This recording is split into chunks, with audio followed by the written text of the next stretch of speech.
Hello guys, अस्सलाम वालेकुम। आप लोग कैसे हैं? उम्मीद करती हूँ कि आप लोग अच्छे होंगे और मैं भी आप लोग की दुआ से अच्छी हूँ। तो मैं एक छोटा सा नासिर पढ़ने जा रही हूँ। वीडियो अच्छा लगा तो आप लोग ज़्यादा से ज़्यादा शेयर कीजिएगा और लाइक और सब्सक्राइब जरूर कीजिएगा। तरसेला हमरो नजरिया हो, हम जइबे मदीना। तरसेला हमरो नजरिया हो, हम जइबे मदीना। जइबे मदीना हो, जइबे मदीना, जइबे मदीना हो, जइबे मदीना। छोड़े कर घरवा दुआरिया हो, हम जइबे मदीना।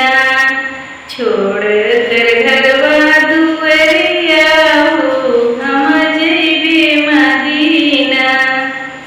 तरसेला हमरो नजरिया हो, हम जइबे मदीना। हमरो के आका मदीना भूलई हैं, हमरो के आका मदीना भूलई हैं। दर पे बुला के भाग जगई हैं, दर पे बुला के भाग जगई हैं। आसे में गुजरे उमरिया हो, हम जइबे मदीना। आसा में गुजरे उमरिया हो, हम जइबे मदीना। छोड़े कर घरवा दुआरिया हो, हम जइबे मदीना। तरसेला हमरो नजरिया हो, हम जइबे मदीना। हिता नगरिया में जीव घबराता, हिता नगरिया में जीव घबराता। हिता नगरिया में जीव घबराता। बाग बगीचाए कुछ ना सोहता, बाग बगीचाए कुछ ना सोहता। भावे न कोनो सहरिया हो, हम जइबे मदीना। भावे न कोनो सहरिया हो, हम जइबे मदीना। तरसेला हमरो नजरिया हो, हम जइबे मदीना। छोड़े कर घरवा दुआरिया हो, हम जइबे मदीना।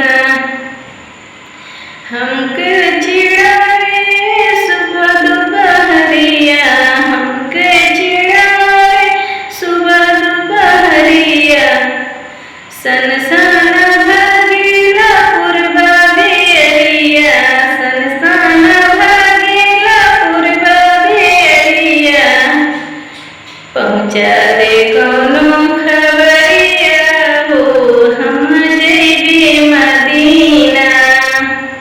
पहुँचा दे कोनो खबरिया हो, हम जइबे मदीना। जइबे मदीना हो, जइबे मदीना, जइबे मदीना हो, जइबे मदीना। छोड़े कर घरवा दुआरिया हो, हम जइबे मदीना।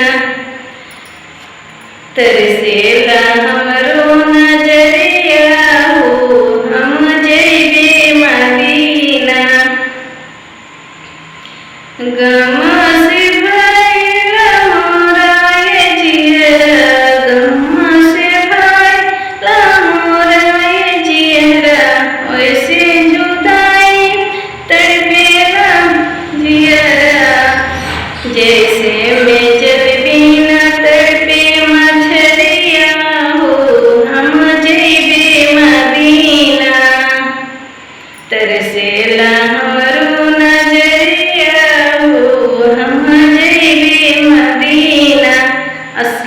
मन लगा